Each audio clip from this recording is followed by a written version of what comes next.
درود به همه. امیدوارم که حالتون خوب باشه. اینجا اولترا فنزه و ما میخوایم که راجع به یکی از داغ‌ترین مباحث این روزهای فوتبال اروپا صحبت کنیم و در واقع میخوایم راجع به رئال مادرید، اتفاقاتی که داخل اون باشگاه داره میفته حداقل توی چند وقت اخیر راجع بهش صحبت کنیم و من فکر میکنم که بحث خیلی خوبی میشه، چیزی که مدت زیادی ما داریم روش کار میکنیم و امیدوارم که شما هم ببینید این اپیزود رو و ازش لذت ببرید. اما بدون فوت وقت در واقع بریم سر وقت خود بحث. کیارش برگردیم به تابستون، یه فلش بک بخوایم بزنیم به تابستون، به جایی که اه، کارلو آنجلوتی به عنوان یکی از پرافتخارترین مربی‌های تاریخ باشگاه رئال از این تیم جدا میشه و تیم مدیریتی رئال مادرید و شخص پرز میفتن روی پروسه در واقع انتخاب مربی.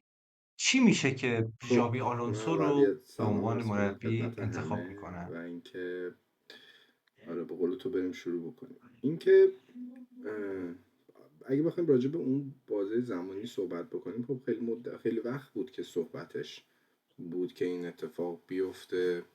حالا یه سریا خوشحال بودن از این اتفاق، یه سریا ناراحت بودن از این اتفاق. هر کسی یه پوینت ویو خودشو داره، ولی خب اتفاقی بود که به نظر من باید میافتاد. یعنی داشت جریان باشگاه به سمتی پیش میرفت که به نفع رئال بود که پر افتخارترین مربیش از این تیم جدا بشه، چون خب بالاخره هم نسل عوض شده بود، هم فوتبال رئال داشت تغییر میکرد دیگه. اون بازیکنهای ستاره محوری که تو دنیا خیلی اون زمان رئال وجود داشتن و همیشه تو رئال بازی میکردن، خب یه خورده افول کرده بودن، خیلی هاشون خدافزی کرده بودن و رئال باید نسل عوض میکرد و تیم مدیریتی این تصمیم رو گرفت که خب این نسل عوض کردن رو بره سراغ یک مربی جدید، که حالا انتخاب این مربی که حالا به عنوان به اصطلاح دارم میگم یک مربی کنشگرا باشه، یک مربی واکنشگرا باشه، چیزی بود که تصمیم اصلی باید اون موقع گرفته میشد. و خب باشگاه رئال با توجه به نظر من به پروفایل بازیکن‌هایی که داشت، حالا اکثریت بازیکن‌هایی که داشت بهتره اینطوری بگم، چون هنوزم از نظر من تیم خیلی ناقصه، تصمیم گرفت که یک مربی کنشگرا بیاره و خب پروفایل ژابی آلونسو شبیه به این مربی هست. حالا از لحاظ تجربه که بگیم آیا تجربه این رو داشت که این همه فشاری که در حال حاضر تو رئال مادرید هست رو تجربه بکنه رو نه، ولی به عنوان یک مربی صاحب سبک، یک مربی خوشفکر و وتران رئال مادرید، به نظر من که انتخاب درستی بود و مسیر درستی رو رئال پیش گرفت. حالا حداقل اون تایم پیش گرفت. اینکه ادامه چطور دادن و در ادامه میتونیم صحبت بکنیم که آیا مثلا از این مربی به درستی استفاده شد یا ابزارهای درست رو بهش داد باشگاه یا درستی ازش حمایت کرد. اینا چیزایی که همه قابل بحث.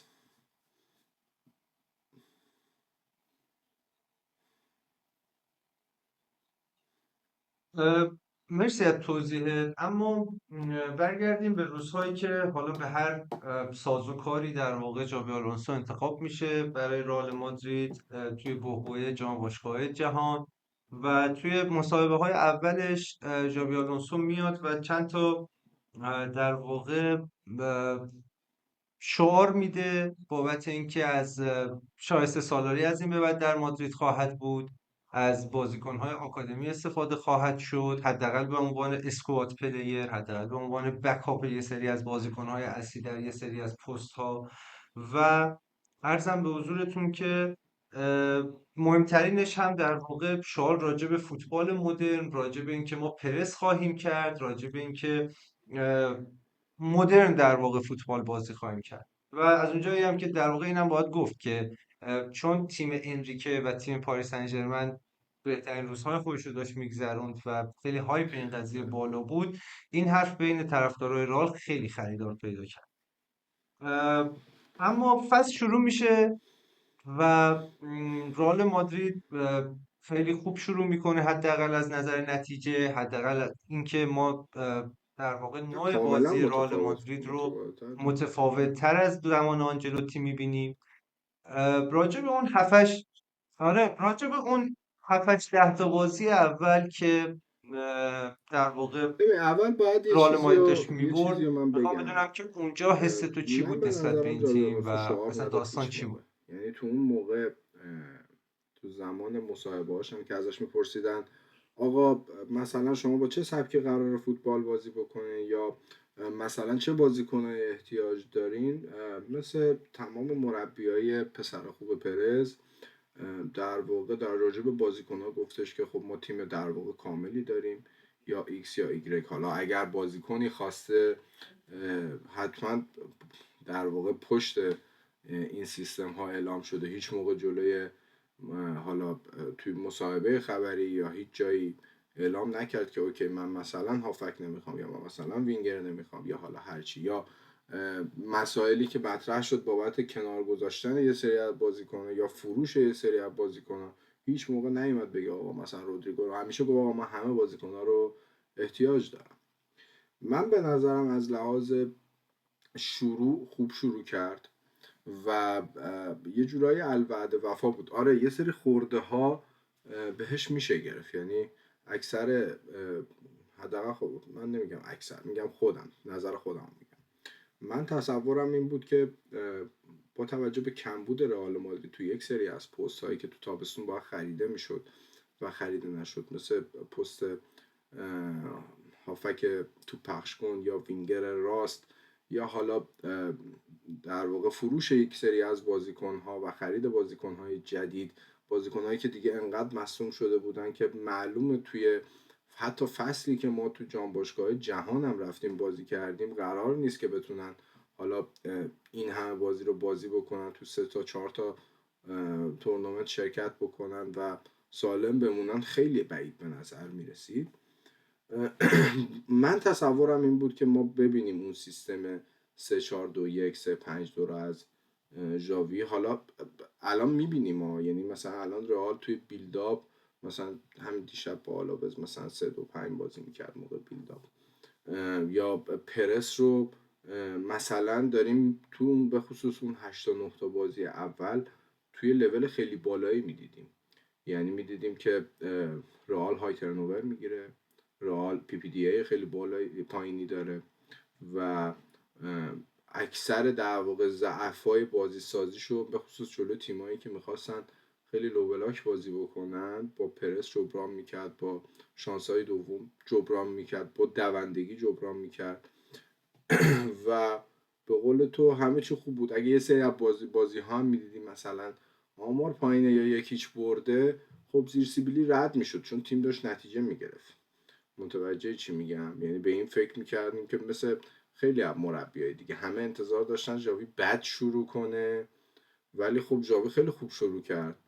حالا اینکه بعدش چه چیزهایی پیش اومد که تیم به حاشیه رفت الان اینقدر، حالا من مصاحبه ها رو راجبش بهش اشاره میکنم، فکر میکنم یه مقدار صادقانه نیست مصاحبه های، سری مطبوعات صادقانه دارن کار نمیکنن، بالاخره رئال مادرید دیگه لندونیه.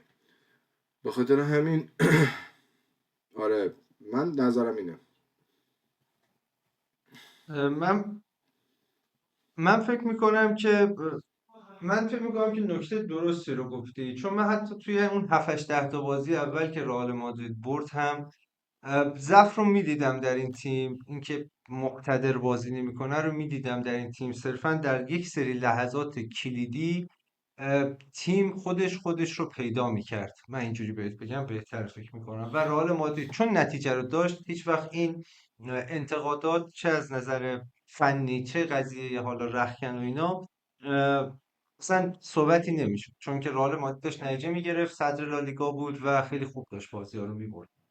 اما به هر حال ماه عسل آلونسو تموم میشه و رئال مادرید بعد از برد خوبی که توی ال کلاسیکو آورد میره به آنفیلد و اونجا یک شکست بد میخوره و اون سرآغاز یک بحرانی میشه که من به چه نظرم شکست که بدی؟ آتیش زیر لحاظ خاکستری نتیجه در منظورت واقع از بود چه در لحاظ این میخوای بگو؟ باشگاه، در این سازوکار. اصلا از چند تا نظر تیم هستن نتیجه که که بگن ما واقعا میریم تو اون یکیش فیلم توی قطر میبریم، آنفیلد حالا واقعا جز فکر رئال نمی‌کنم همیشه نتیجه بدی برده، بقیه باشه. تیم‌ها چی؟ ام،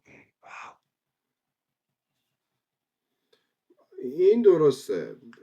ببین بحث سر اجرای پرفورمنس رئال توی اون بازی آره، افتضاح کامل بود.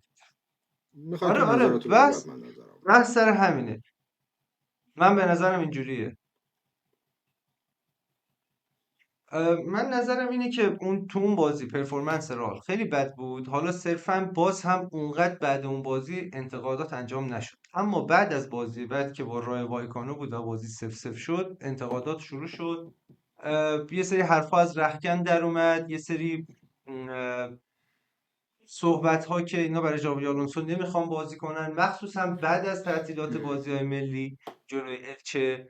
و این در واقع دارم تایملاین رو میخونم اما که این قضیه چه اتفاقاتی افتاد، که مشکل والورده، مشکل وینیسیوس که از تعویض کلاسیکو شروع شده بود، قضیه رودریگو که با اینکه عملا در تابستون خودش مصاحبه کرده بود و گفته بود که من وینگر چپم و میخوام که تو اون پست بازی کنم، اما رودریگو داشت دقیقه میگرفت با اینکه اصلا روی فرم نبود، حداقل توی اون بازه داشت دقیقه خودش رو میگرفت و به عنوان وینگر کی راست هم داشت رودریگو دقیقه داشت میگرفت. وینگر اینم یه راست دقیقه مسئله خیلی میگرفت؟ جالبیه که تو پست خودش هم نبود و البته اینکه پرفورم خوبی هم نداشت. نه تعویضی اومد تو توی اون زمین. بازه من یادم بازی با الچه سمت نه راست سمت بازی کرد راست شروع رودریگو. نکرد توی رودریگو تو بازی الچه الچه رو که وینگر فیکس چپ بود، وینیسیوس تعویضی اومد تو سمت.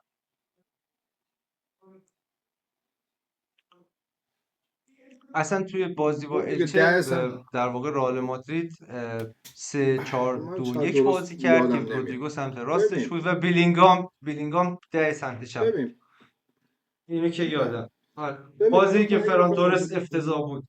فران تورس رو گارسیا بگیم، ببخشید. اول اگه یه چیزی رو من بگم که همه به صورت واضح بدونن، مربیگری تو رئال مادرید به شدت کار سختیه. من شاید خیلی تعداد مربیای کمی باشن که بگم که اوکی اومدن 10 از 10، حالا چه رخکن، چه زمین، چه تاکتیک، چه مدیا، چه بحث مدیریت رو تونستن هندل بکنن. چون وقتی شما استارت یک چیزی رو میزنی، استارت یک تغییر نسل پوست انداختنی رو میزنی و هدف باشگاه با توجه به بازیکنایی که خریده و مربی که آورده اینه که تغییر سیستم بازی بده. یعنی ما یه بار مورینیو رو آوردیم که برای ما تغییر سیستم بازی بده، ما رو کرد یه تیم ترانزیشنال ضد حمله‌ای سریع، این چی میگم، تبدیل به اون کرد و یه اسکوادی جمع شد که سالیان سال توی اروپا حرفا برای گفتن داشت. از قهرمانیاش، از مدل‌های مختلف میتونیم تو تاریخ هست میتونیم نگاه بکنیم یا من براتون یادآوری کنم. ولی به یه جایی ما رسیدیم که قرار شد این نباشه دیگه. یعنی قرار شد که ما با اون پروفایل بازیکن‌ها رو دیگه نداریم، بازیکنایی نداریم مثل حالا کروس یا مودریچ که بخوان ضرب بازی رو بگیرن یا به بازی سرعت بدن یا پاسای خیلی در واقع قطری داشته باشن که بگیم اوکی آندرلود اوورلود میکنن. نه اینا رو نداریم و میخوایم بریم سمت یه مدل بازی جدید. وقتی میخوایم بریم سمت یه مدل بازی جدید با یه مربی جوون، اولین المانی که مطرحه، چون اینو میگم میرسم به اون سیستم، اولین المانی که مطرحه اینه که خب تو چقدر میخوای وقت بدی به این تیم، اونم تو تیمی که هواداراش عادت کردن به نتیجه گرفتن، تو تیمی که در واقع عاشق مدیا، عاشق اینه که یه سوتی بگیره، یه کوچکترین چیزی پیش بیاد که تیتر اول همه خبرها باشه. میدونی چی میگم؟ تو این تیما مربیگری کردن و وقت دادن خیلی کار سختیه. متوجه چی میگم؟ سابقه نشون تو بارها مربیای اومدن تو رئال مادرید که 5 ماه 6 ماه 3 ماه موندن و نتونستن و رفتن. من میتونم مثلا نام ببرم. نمونه شاید آخریش همین در واقع لوپتگی بود. لوپتگی فکر کنم، نه مربی اسپانیا اسمش چی بود اومد مربی رئال شد، حالا اسمش خاطرم نیست، اومد و یه لحظه کیارش جان. نگه دار. کیارش یه لحظه نگه دار. تا من کجا عذرخواهی شنیدی؟ میکنم، یه لحظه اینترنت ما قطع و وصل شد و دو جمله آره، آخر تو در خیلی از مربی‌ها خیلی اومدن از و در واقع دو جمله آخرت ارزم رو به ما خدمتت نداشتیم. که نتونستن دووم بیارن و رفتن. متوجه منظور من هستین؟ حالا که تو این برهه زمانی ما قرار گرفتیم و قرار کار بزرگرم انجام بده رئال، یعنی تغییر نسل و تغییر شیوه بازی داشته باشه، من به نظرم اولین المان توی مقصر قرار دادن نتایج رئال مادرید میشه مدیریت. چرا؟ چون توی حاشیه هایی که حالا چه سر رودریگو پیش اومد، چه سر والورده پیش اومد، چه سر وینیسیوس پیش اومد، هیچ گونه موضع گیری درستی ما از باشگاه ندیدیم. اصطلاحاً وسط خوابیدن. یعنی نیومدن پشت مربی رو بگیرن اوکی اگه بازی کنه تو واسه تو شاخشونه کشید یا گفت من بازی نمیکنم یا مثلا پرفورمنس خوبی نداشت، تو با قدرت بذار تو نیمکت. حالا من خبرهای شنیدم که اخیراً یه همچین صحبتی شده که آقا با صورت شخصی دیگه تیمی برخورد نمیکنه، به صورت شخصی در واقع مؤاخذه میکنه. ولی که خیلی دیر، زمانی که تیم رفته تو حاشیه، این همه فشار رو مربیته و در واقع اعلام میکنم به مربی که هر بازی که نتیجه نگیره، این چیزایی که رسانه ها در واقع میگن، هر بازی که نتیجه نگیره رسما تو اخراجی. مگه میشه؟ من ببخشید مثلا این ور اونور پراکنده میشم چون یهو میاد تو ذهنم. توی مصاحبه قبل بازی با آلاوز شاید به جرئت بگم 50% از سوالها راجع به آربلوها، راجع به اخراج از مربی میپرسیدن. اصلا جا خورده بود آلونسو در این حد که آقا یعنی چی؟ یعنی شما اومدین اینجا نشستین، ما قبل یه بازی خیلی مهم برای تیم خودمون هستیم، تیم نتیجه نگرفته، دفعه قبل تو برنابئو باخته، این همه مصدوم و محروم داریم، شما دارین از من میپرسین که اوکی از نظر تو آربلوها مربی خوبیه یا اینکه نه مثلا تو داری این بازی فرصت آخرته. یعنی رسانه ها یه جورایی پوست رئال رو دارن میکنن، حالا چقدر به درست چقدر به غلط پای خودشون. و از طرفی هم واکنشی از سمت مدیریت نمیبینی. یعنی ما الان چقدر باید واسیم تا بازیکنایی که این همه ادعای ستاره بودن دارن به اندازه خوشحالم. من مثلا چرا بد دارم حرف میزنم، هواداره رئال الان از بازی گل زدن رودریگو از پاس گل وینیسیوس خوشحالن.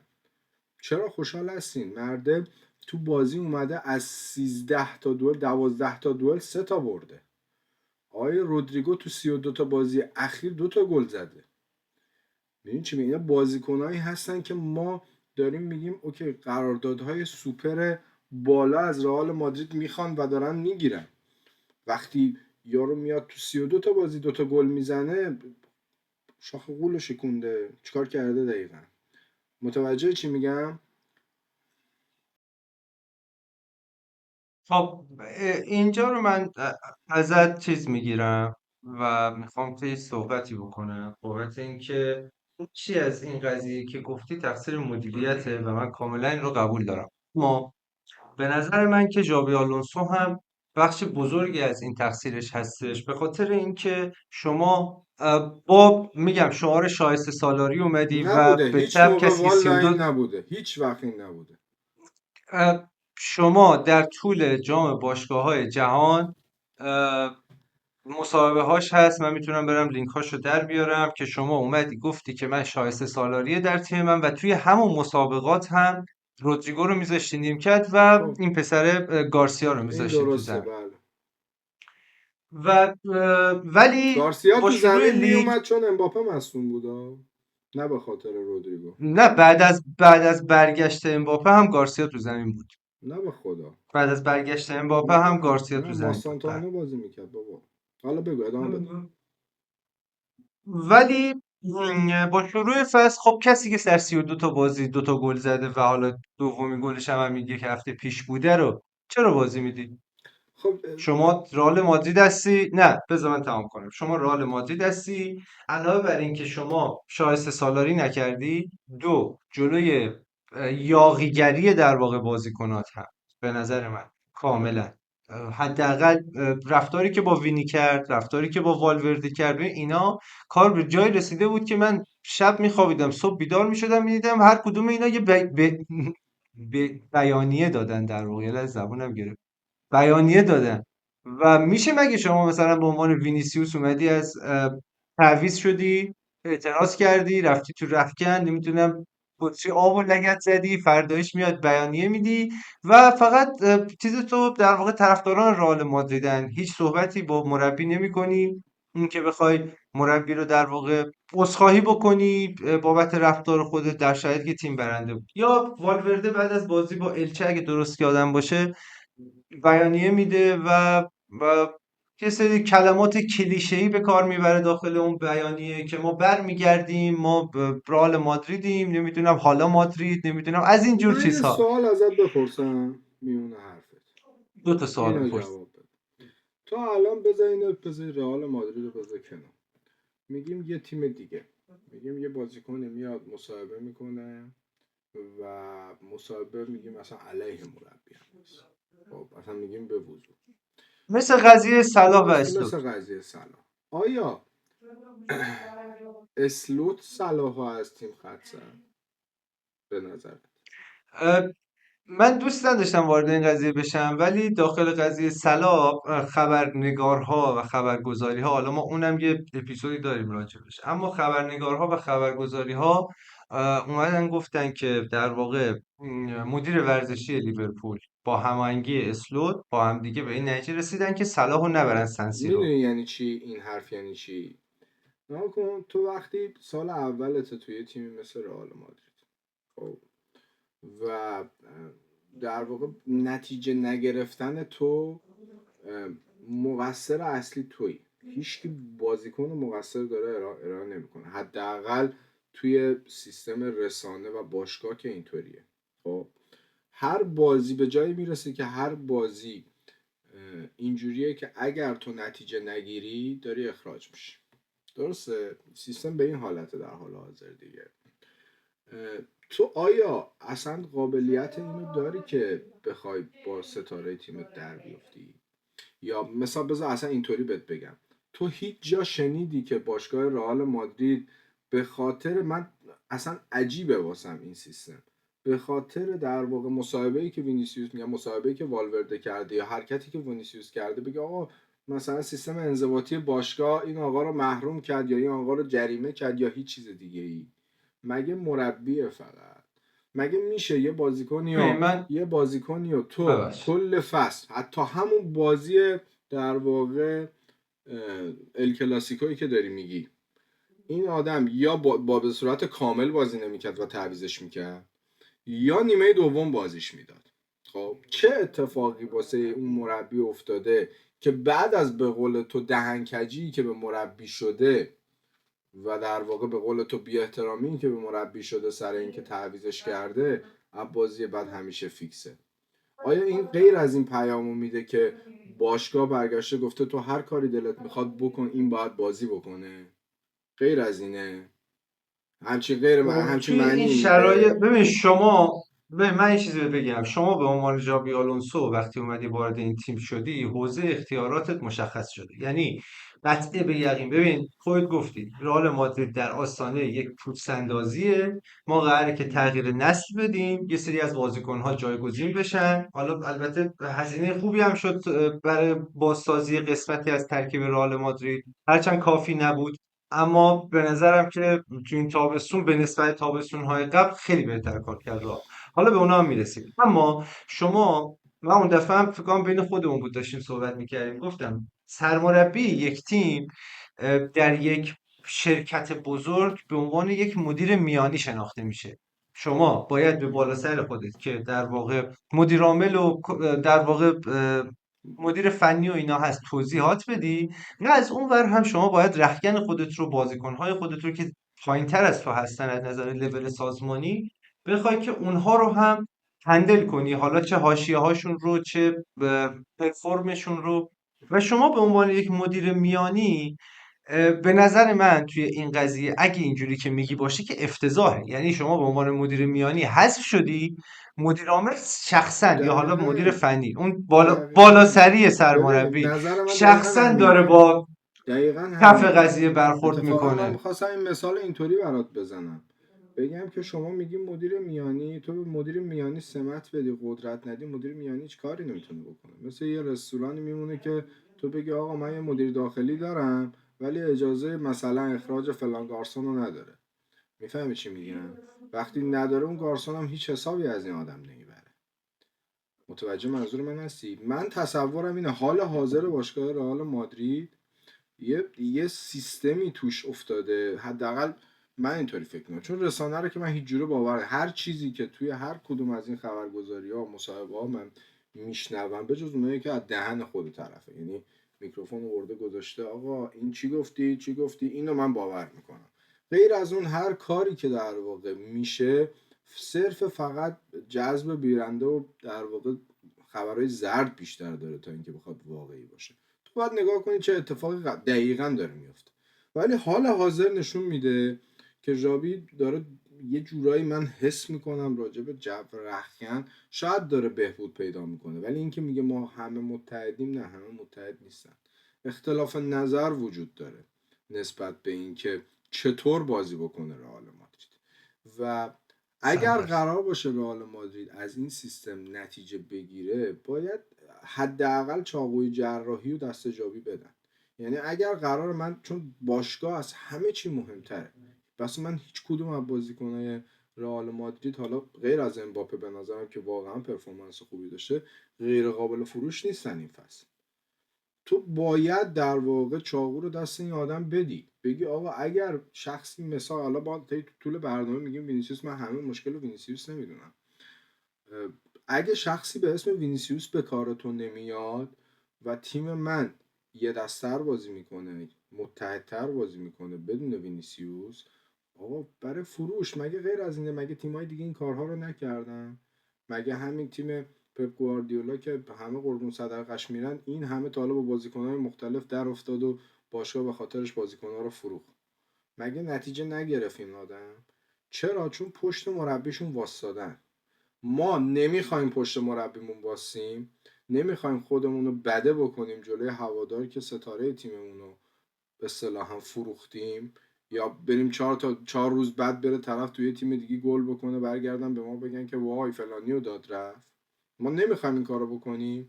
از طرفی هم در واقع نمیخوایم مسئولیت چیزای دیگر هم بپریم. وسط خوابیدن واقعا کار درستی نیست. تو باید تا تهش بری. همونطور که انتقاد من نسبت به ژاوی بابت سبک بازی که رئال مادرید داره ارائه میکنه، تو خیلی از بازی‌ها من قبل مثلا بازی با آلاوز من احساس میکنم واقعا دست این آدم بسته بود. من ترکیب بیلینگهام، رودریگو، وینیسیوس، امباپه رو از زمان آنجلوتی تا الان ندیده بودم که همون موقع به ما ثابت شد که این ترکیب جواب نمیده. چرا؟ چون همه دوست دارن برن چپ بازی بکنن، همه با هم دیگه، یعنی یارو رو 10 میذاری میره چپ، یارو رو راست میذاری میره چپ، یارو رو چپ میذاری میره بیرون، دیگه ورزشگاه میخواد بزنه بیرون. این سیستم، صدای من میاد؟ آره این آره. سیستم واقعا دستش بسته بود. کی میدونه؟ ما روی رختکن توی در واقع نیمکت یه دونه سبایوس رو نیمکت داشتیم کلا، بقیه همه از آکادمی بودن.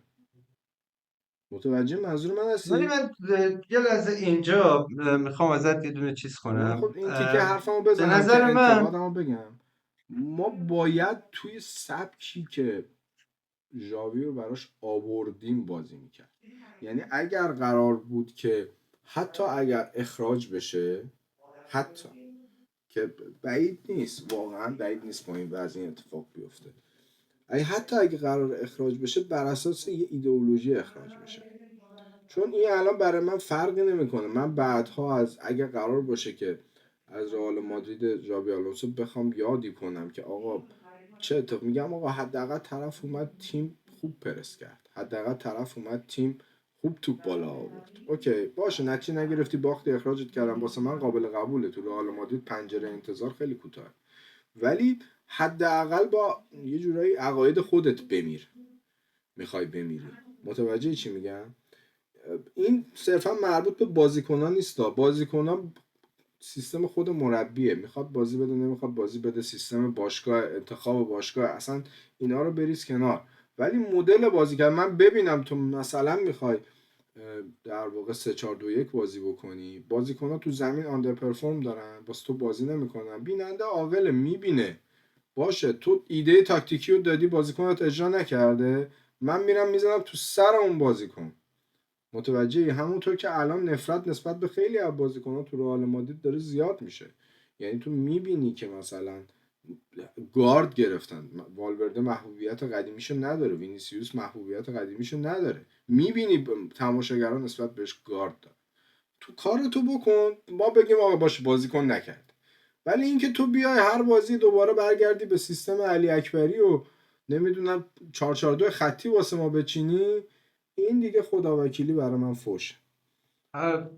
من در تصدیق حرفت بگم که واقعا حمایت مدیریت رو حداقل تا این خبری که پیروز خودت بکنم برای من فرستادی ما ندیدیم توی رئال مادرید و بخشش برمیگرده البته حالا به حمایت مدیریت رو کار نریم، چیزی بودی که وجود نداشته حداقل تا این چند روز پیش، فکر کنم یه روز قبل بازی آلاوز.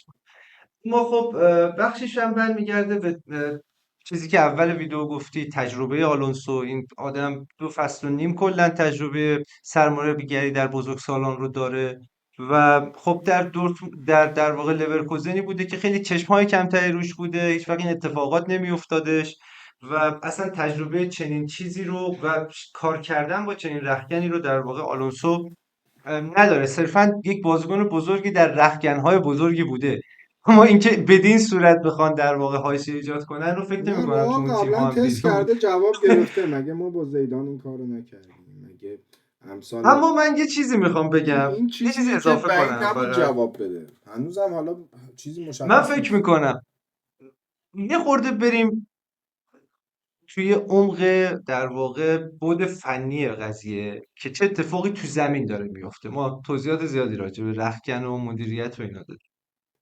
من رئال مادرید رو حس میکنم که اینجوری بذار بگم بهتره، من حس میکنم بعد از اینکه اون اتفاقات میفته، یعنی از بازی مثلا با الچه، از بازی با ژیرونا، ژابی آلونسو میبینه که پشتش خالیه از حمایت مدیر، از حمایت بالادستی ها و جلوش هم افرادی هستن که پیروی خاصی ازش نمیکنن و اینجایی که به نظر من ژابی آلونسو پنیک میکنه از ایده هایی که اول فصل داشت، از اینکه باز هم بیشتر حداقل شایسته سالاری میکرد. من یادم ماستانتونو فیکس بازی میکرد، نه برایم دیاز فیکس بازی میکرد توی سمت اینا راستا. شایسته شروع نبودن میکنه به ولی خب. اینکه نه خب به نسبت رودریگویی که برای شما نمیخواست بازی کنه، آره. میدونی به چی میگم، شما وینگر راست های اویلیبلتون رو صرفا دارم میگم. حالا یه بازی این بود یه بازی اون بود. پنیک میکنه آلونسو به نظرم و در واقع اونجایی که پشت خودش رو خالی میبینه سعی میکنه که از پایین دستی های خودش که بازیکنان هستن جلوی اونها، از خواسته اونها در واقع جلوی اونها نه و خواسته هاشون کوتاه اینجوری بیاد. بگو که نتیجه بگیره، من اینطوری بیشتر میپذیرمش.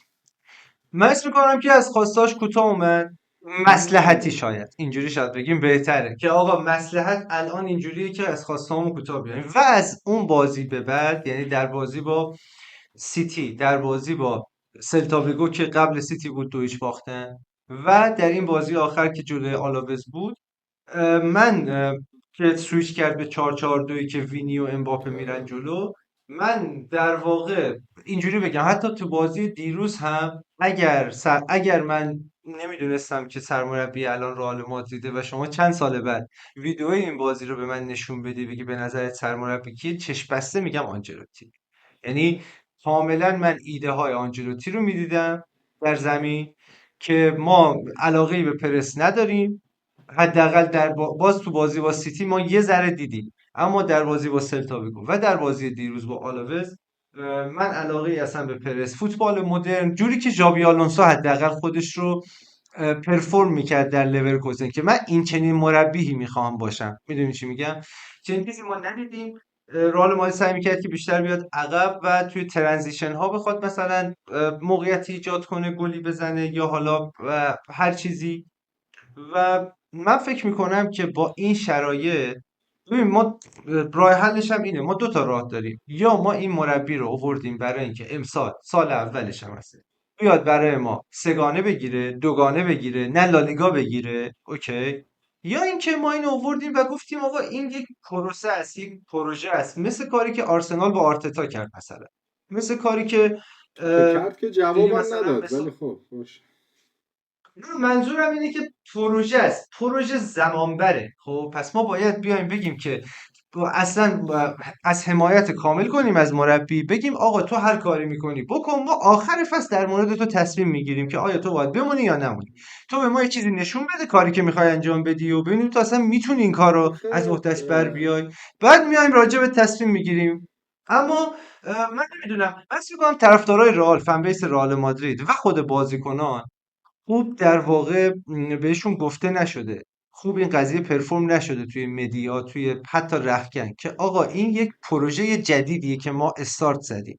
اگرم اعتقاد نداریم که پروژه است، که من بعید میدونم، ببین شما همه المان‌های شروع یک پروژه رو من دارم میبینم.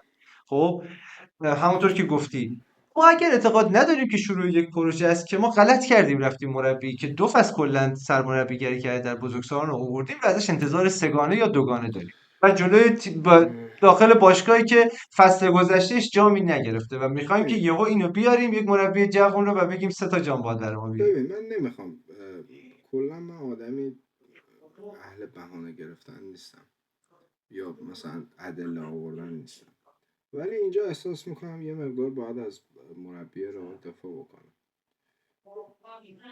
اولا که تو میگی بیان نشده درست برای هوادار، تو اصلا فرض و اساس رو بر این بگی که بیان بشه. کلا ما تو آشغال ترین فصل های رئال مادرید اگه بخوای بری نگاه بکنی که بگیم اوکی مثلا هیچ امیدی به هیچی نیست، همیشه هوادار مادرید قهرمانی خواسته. یعنی هیچ چیزی به اسم صبر تو مادرید وجود نداره. به حداقل من ندیدم تو این 15 16 سالی که طرفدار مادریدم. من حداقل ندیدم که بگیم اوکی صبر وجود داره واسه هیچ مربی، از بزرگ تا کوچیکش فرقی نمیکنه. یعنی ما کاپلو قهرمان کرد رئالو، گفتن آقا خوب بازی نمیکنه خداحافظ شما. متوجه چی میگم؟ یعنی این چیزایی که در واقع داریم میبینی چیز عجیبی برای من نیست که مربی فرصتی نداشته باشه یا جای خطا نداشته باشه. واسه من عجیب نیست، همیشه واسه رئال بود. اینکه چرا در واقع تو بازی، من بازی با سیتی رو اصلا قبول ندارم. بازی سیتی بازی به نظر من خاص بود واسه مادرید، ولی تو بازی سلتا ویگو و بازی دیشب در واقع رئال، من اینو به تو قول میدم تو برو بازی دیشب رو نگاه بکن به جز، رو من نگاه کردم به جز، دوباره نگاه کردم. تو میبینی مربی ایده داره که مثلا اوکی تو 4-4-2 خطی چیدی یا 4-3-3 چیدی، مربی ایده داره که دوتا مهاجم جلوش باشه وینیسیوس و امباپه و بیاد رودریگو رو تو پست 10، تو شماتیک داری نگاه میکنی رودریگو وینگر راسته، ولی تو زمین عملا تو میبینی مربی ازش خواسته که پست 10 بازی بکنه، چون بیلینگهام دبل پیوت آردا گولر بود. این بیلینگهام داشت 10 واسه رئال بازی نمیکرد، اون کسی که داشت 10 بازی میکرد رودریگو بود. تو میبینی رودریگو هیچ در واقع پرفورمنس درستی توی پست 10 برای رئال مادرید نداره و گرایش بیش از حدی به سمت چپ داره. تو میبینی که مثلا باشه تحلیل کرده بازی رو و در واقع آردا گولر رو تو پست در واقع تو پخش کن جلو تیم بزرگی نذاشته، که جلو تیم آلاوز گذاشته. تو میبینی که آردا گولر افت کرده و تمام پاساش یا رو به عقبه یا توی عرضه، هیچ علاقه‌ای به این نداره که بازی رو به جلو ببره، پاسای ریسکی بده یا خلاقیت داشته باشه. متوجه منظور من هستی؟ تو میبینی داخل این تیم که تاکتیک ارائه شده، جاگذاری درسته، تو نگاه میکنی تو تیم‌های دیگه توی همین پست ها دارن اجرا میکنن و نتیجه میگیرن، ولی توی رئال مادرید این اتفاق نمیفته. تو میبینی که تو بازی با سلتا ویگو یا بازی با من سیتی حتی موقعیت های 100% به وینیسیوس میرسه و با بی‌دقتی یا توپ احمقانه میخواد دریبل بکنه ببره با خودش بیرون، یا شوتای عجیب غریب بزنه. تو میبینی که این تیم آندرستفه، یعنی میبینی این تیم ضعف وینگر راست داره، میبینی این تیم ضعف هافک داره، میبینی این تیم 4 تا هافک دفاعی داره، همشون عین هم، با هم هیچ فرقی ندارن، عین همن. خب اینو باید به کیه؟ با مربی بدبخت آقا بیاره بیرون. مثلا تو الان انتظار داری، از مثال دارم میگم، آلونسو مثل بازی های اولش بیاد 4-2-3-1 بازی کنه، از جلو پرس بکنه؟ تو انتظار داری الان که وینیسیوس بده ببره بیرون کیو جاش بذاره؟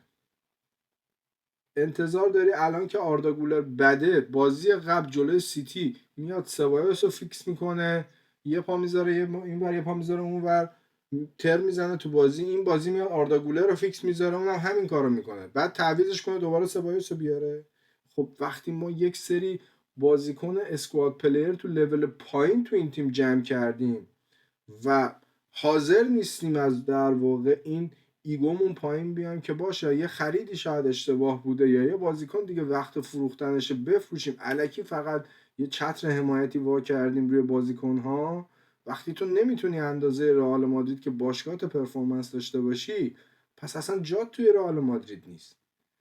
خب آقا بفروشیم، مگه بقیه تیم‌ها چیکار میکنن؟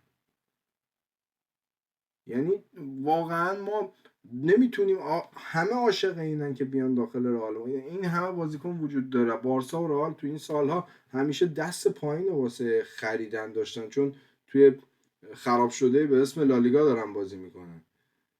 ولی چطور همه بازیکن‌های انگلیسی، بازیکنایی که میخوان برن انگلیسی رو به این راحتی هایجک میکنن؟ چرا؟ چون اسمشون اونقدر بزرگه و دوست دارن بازیکن‌ها توش بازی بکنن. چطور شما نمیتونین برین واسه پستاتون بازیکن تایید؟ چطور هر سال میرین تراز یک مالی باشگاهی دنیا میشین، بعد میخوایم بازیکن بخریم، یه بازیکن فری اومدن، اون دوتا دیگه بازیکن مجموعشون به 90 میلیون نمیرسه، بعد تیمی که توی چه میدونم 5 ساله داره داخل انگلیس قهرمان هم نمیشه، سالی 500 میلیون 400 میلیون براش داره هزینه میشه. بابا تیم قهرمانشون نه، تیمی که هر سال میره دوم میشه. مگه میشه آخه؟ بفهم. من اینجا صحبتاتو میخوام چیز کنم. من به نظرم که تا بخش زیادی صحبتاتو قبول دارم راجع به این قضیه، اما من فکر نمی‌کنم این تمام داستان باشه، نه چون نیست، که شما ادامه داره این برای اینکه ماجرا. در لالیگا، نه برای اینکه شما در لالیگا بخواید که مثلا ژیرونا رو ببرید واقعا نیاز به این نداری که 500 میلیون هزینه کنی. درسته این حرف، درسته این حرف، بردن آلاوز و ژیرونا درسته و این نمیدونم حرف. اینجا، من میگم بقیه شاید باشه، تورنمنت ها رو قبول بیار دارم که بیرون، جورش. ما رو نبر جام باشگاه جهان، بذار تیم بدنسازی بکنه. چمپیونز لیگ بگو آقا نمیخوام برم، جام حذفی نمیخوام برم، یه لیگ بازی کنم، هفته یه بازی بکنی، ببینم آیا ما آخرش بازم مثل قبل بازی 12 تا مصدوم داریم. ما امباپه و رودیگر و والورده رو با آمپول تو بازی آلاوز بازی دادیم.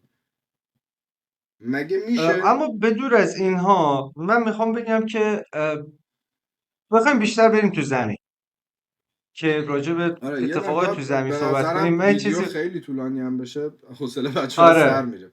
به عنوان مبحث آره. پایانی بگو.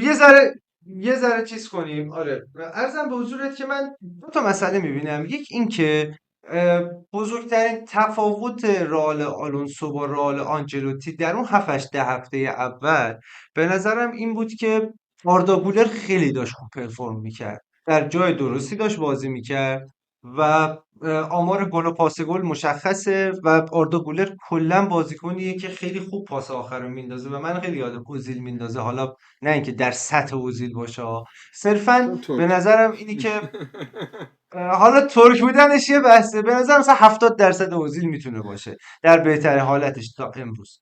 اما از یه جایی به بعد، از جایی که بیلینگام وارد ترکیب میشه، خب بیلینگام شونش عمل کرده، از جایی که بیلینگام وارد ترکیب میشه آردا گولر کم کم نقش خودش رو از دست میده و در واقع به بازیکن بزرگتر نقش خودش رو از دست میده و میاد و آردا گولر رو 8 بازی میده و آردا گولر نمایش‌های افتضاحی در پست شماره 8 داره. این بشر اصلا آدم پست شماره 8 نیست. این بشر اون فردیه که اون پاس آخر رو میده و مهاجم شما رو تک به تک میکنه، کاری که داشت اول فصل هم میکنه. اعتقادی که من به ژابی آلونسو دارم، به دور از تمام چیزهایی که گفتیم تا اینجای کار، بابت عدم اینکه شما رخکن کنترل نکردی، بابت اینکه شما، من به نظرم تیم آنجلوتی هستی، فقط اینجوری که به شما گفتی برید تو زمین هر جوری که راحتید فوتبال بازی کنید. یعنی اصلا فکر نکنید من چی گفتم، برید اونجوری که فکر میکنید تا الان داشتید بازی میکردید بازی کنید. من چنین چیزی میبینم، ولی خب توضیحاتشو دادی. خب ما فکر میکنم که تا انتظاری که از آلونسو داشتم و انجامش نداده، یکی این بوده که از ابزارهایی مثل گولر که خودش در واقع کردیت اینو میگیره که من گولر رو به این ورژن از خودش رسوندم، نتونست استفاده کنه. بد استفاده که از یه جایی از فصل، از جلوی، اگه اشتباه نکنم اتلتیکو مادرید به بعد بود که بیلینگام برگشت. و اینکه یه انتظار دیگه هم که داشتم این بود که یه جایی از این فصل امضای آلونسو رو من ببینم. امضای آلونسو ترکیب سه دفاعشه و من فکر میکنم این پاسخ سوالیه که از من پرسیدی بابت اینکه وینیسیوس داره بد پرفورم میکنه، ما کیو بذاریم جاش. من فکر میکنم که ما با یک تغییر سیستم، تغییر فرمیشن در واقع، کامل میتونستیم بازیکنهایی رو که بد پرفورم میکنن رو بذاریم بیرون. به شعار شایسته سالاریمون میرسیدیم، به اینکه شما نمیتونی یاغی باشی میرسیدیم، سیستم عوض شده بود. و اینکه من فکر نمیکنم نتایج از این بدتر میتونست بشه. یعنی حتی اگر ما میرفتیم و همین نتایج رو میگرفتیم با سیستم سه دفاعه، مثلا که آردا گولر رو مثلا بیلینگامو میذاشتیم دو تا دهای ما پشت امباپه، نه به وینیسیوس نیاز بود نه به رودریگو نیاز بود. میدونی به چی میگم؟ و آخه این این کار رو خاصیت نکرد. وجود نداره من رضا. من این راه حل رو میدم من این راه حل رو آره میدم منم این که راه میگم حل آقا میدم، منم این راه من با کاملا شما موافقم. این راه حل جلوت بود و من ندیدی. اینو با تو موافقم. من اول این حرفم هم بهت مشکل گفتم دارم. جزء انتقادات منه به ژاوی که تو چرا این کارو نکردی. ولی تو این اسم مادرید رو از این بگیر. خب چند وقت مربی ماه؟ 16 17 تا بازیه، چند تا بازی مربی رئاله؟ فکر کنم نزدیک مثلا 19 20 است. آره 19 20 تا مربی رئاله. من فکر نمی کنم 19 تا 20 تا بازی، اونم توی اشل تعداد بازی رئال مادرید که 2 روز 3 روز بازی میکنه. یعنی تو مگه چقدر وقت داری بابت کار با تیمت؟ تابستون هم که نداشتی، تو تورنمنت بودی. درسته؟ تو میگی امضا، من میگم زمانی واسه امضا وجود نداشته و وقتی هم بابت امضا دارن بهش نمیدن. یعنی یه تیمی رو دادن که حتی خریدهای این تیم چند درصدش به خاطر آلونسو بوده. من فکر میکنم خریدای رئال مادرید، آرنولد که الان 2 فصل صحبتشه، دو تا طرف دیگه هم ما دیگه رسما بازیکن نداشتیم. یعنی کارواخال ربات صلیبی داده بود، مندی که اصلا مرده هست، مندی زنده است. درسته؟ سر دیشب بازی کرد آه، واقعا از مندی بهتر پرفورم کرد. بله دقیقا. پس تو رفتی واسه تیمت خرید کردی، واسه آلونسو خرید نکردی که. پس باید به این مربی زمان بدی اگر اون اسم مادرید رو بگیری و میخوای این تعداد بازی هم بکنه. آره اگر هفته یه بازی میکرد و تیم انقدر بد بازی میکرد، من میگفتم خاک تو سر این مربی بکنه. ولی وقتی تیم داره حداقل 3 روز یه بار بازی میکنه، فردای اون روز که ریکاوری، یه روز قبل از اون میخوام آماده بشم واسه فیلم تاکتیکی که جلو تیم بعدی میخوام بازی بکنم، فرداش میان گرم میکنم میرن تو زمین. کدوم وقت برای امضا؟ تو یه تابستون به این آدم دادی؟ نه، فرستادی رفتی جام باشگاه جهان. خب حالا باید میرفتن، نمیدونم اصلا کار به اون تیکش ندارم. یعنی زمانی که مربی با تیم داشته زمان بسیار کوتاهیه که تو بخوای بگی که این همه انتقاد بهش وارده. و به عنوان صحبت آخر من میگم، چون قرار گذاشتیم بحث راه حل و نظر خودمون بگیم، من فکر میکنم راه حل در حال حاضر برای رئال مادرید هیچی نیست جز صبر. با اینکه میدونم خلافش اتفاق میفته، یعنی من مطمئنم اولین چیزی که پیش بیاد روال همیشه رئال مادرید جلو خواهد رفت. ولی من دوست دارم صبر باشه، دوست ندارم دشمن شاد بشه رئال. دوست دارم صبر باشه، حتی اگر ببازیم، حتی اگر نتیجه نگیریم. دیگه بدتر از فصل پیش میخواد بشه، واقعا بدتر میخواد بشه. ما از چه میدونم بارسا تا بازی رفتیم 4 تا بازی باختیم و بارسا. پارسال این تیمایی که الان مثلا میان میگم آقا سلتا فیگو اومد توی در واقع برنابئو رئال برد. مگه پارسال همین اتفاق جلوی والنسیا نیفتاد؟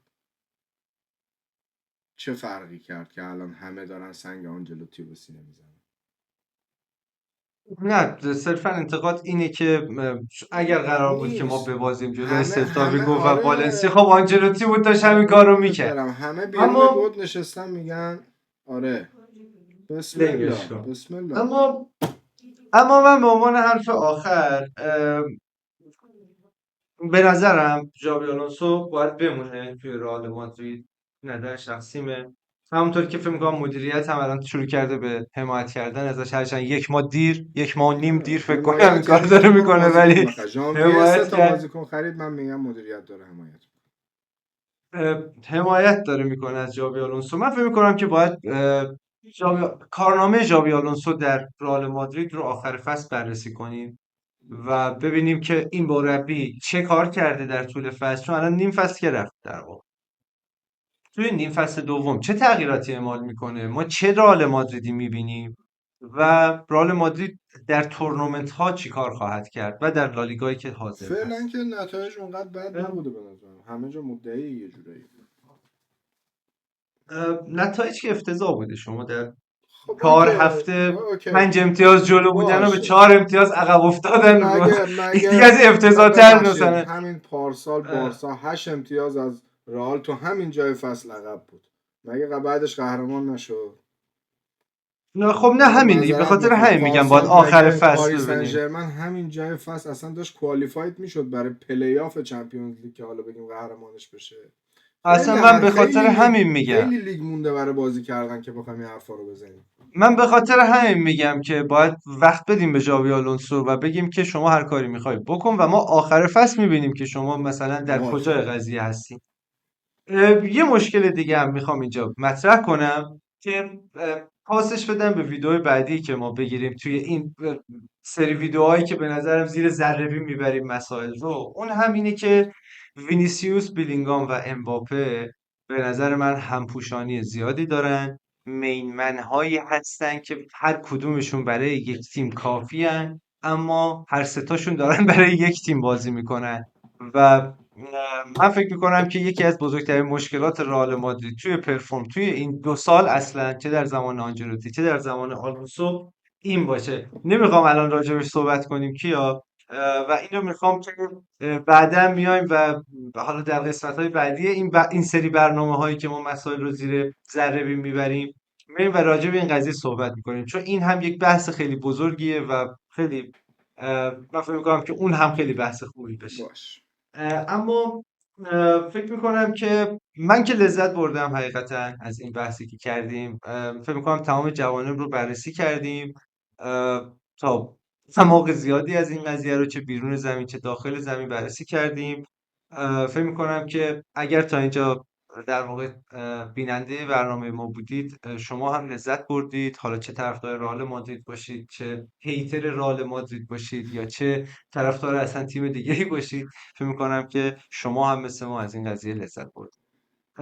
اگر کمی کاستی چیزی دیده میشه در کار ما، حتما به ما خبر بدید، به ما پیام بدید، چه در یوتیوب چه در اینستاگرام با ما در ارتباط باشید. ما حتما همه رو جواب خواهیم داد و پاسخگوی سوالها یا انتقادها یا پیشنهادهای شما خواهیم بود. مرسی که ما رو تماشا کردید. خدا نگهدار.